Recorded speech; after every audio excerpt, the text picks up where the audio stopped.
Welcome or welcome back to my book channel. My name is Lauren from Lady Lauren Explorer, and today I'm going to be talking about a series that I read that I knew had some very uncomfortable tropes in it that I kind of like, but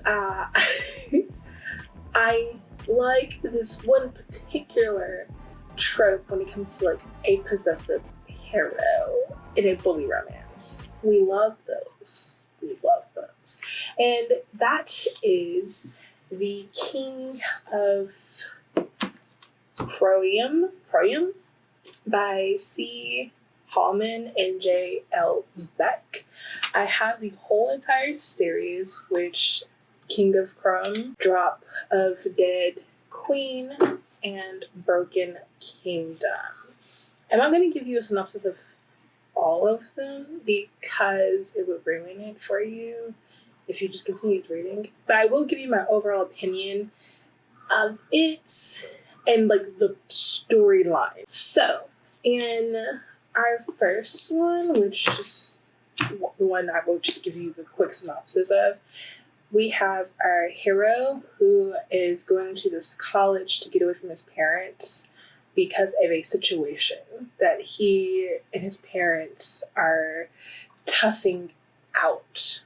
And we won't know that particular situation until around the end of this book, but definitely the beginning of book 2. We just know that he's trying to get away from his parents. He is feeling very negative feelings at home. So he's going to this college, and this college is basically a college that all criminal people send their kids to learn how to be a better criminal. Mainly mafia people, assassins and all that kind of stuff. So this is dual perspective. So then we have our heroine who is going to the school because her family is mafia related as well, but she is going to the school to protect her from the outside world because her father is the rat. He tried to take down our hero's father in the grand scheme of things, and it backfired on him. So now he's in prison, but now he's labeled as a traitor and a rat. So everyone associated with him, including his wife and daughter, are now associated as rats, and they don't like her. But she's going to this school for protection from the outside world because people want to gun for her and her mother. So her mother wants to send her to the school for protection because at this school you can do everything. Well, besides essay. But the biggest thing is there is no killing at this school. You can't. So what better way? You can't kill her. So she has to go to the school. She's a freshman, so it's going to be for 4 years. This is a dark bully romance because obviously our hero is going to bully her because of what her father tried to do to his father. Everyone in this school does not like her. She gets the baddest room, like mildew smelling. There's a rat tagged on her door. It's just a very bad experience for her. Completely. As we go on, we start to notice that he is his feelings for her is just like the little boy at school pulling their pigtails. He wants to be the only person that bullies her. He wants the only person to have her pain. And even if anyone else tries, he then cuts them out. Physically, in a sense. Just saying. So a lot of things are happening. There's little minor plots in this, in the whole entire series, but the overall big plot is their love story. Then little plots come in and just take away bits and pieces of their love story. And that's what I had a problem with. I gave this whole entire series overall a 3. I think the second book is the best book because in this first book, everything seems to be like off kilter, off pace. There's like something like not right about the storyline, but it keeps you engaged enough that like you can try to get past it. Some people can't, but like you can try to get past it. And once you do, you go on to the second book, everything's so much better. Like, I don't know, maybe it's like these two trying to get into the groove of writing a dual perspective book, but it didn't work out as they thought they would. Like, it was just like the pacing was off, the dialogue was a little off. It just felt like a little choppy. But book 2, I think, is the best. I think it was a 3.5. I really did. Like, it was better than book 1. Because book 1, I was just like, oh my gosh, like, what's going on? I will say, I did not particularly like the series. That's why I give it a 3. Because it was just like so. Because of how predictable and chosen one this is. So I think I'm just gonna give you a spoiler, because like this like irked my nerves for a minute, because I was just like, what? So we leave on a cliffhanger on this one, and if you don't want a spoiler, please just click off the video. I'm glad you had a good time here. I'm not telling you, I'm not discouraging you of reading this, because it like, the possessiveness in this book is great. There is non-common here. There is R-word. There is a whole bunch of like W trigger warnings. So please be mindful of that, because like it starts happening at the end of this book and definitely in the beginning of this book. So if you don't like R-word or a group of R-word, then this is not for you, because it gives you, it's very descriptive. I'm just saying, especially in the flashbacks.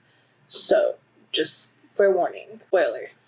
So in this one, his cousin, his best friend, but like they consider themselves cousins, rigs our heroine's helicopter to crash because he thinks that his cousin, our hero, doesn't have the guts enough to kill her. So his cousin decides to do it for him. And he is just like, oh my gosh, why would you do that? Blah, blah, blah, blah. And he's just thinking that she's dead. So he's mourning. And no one goes out to search for them because they know that there's a wreck. There's no one should survive that wreck.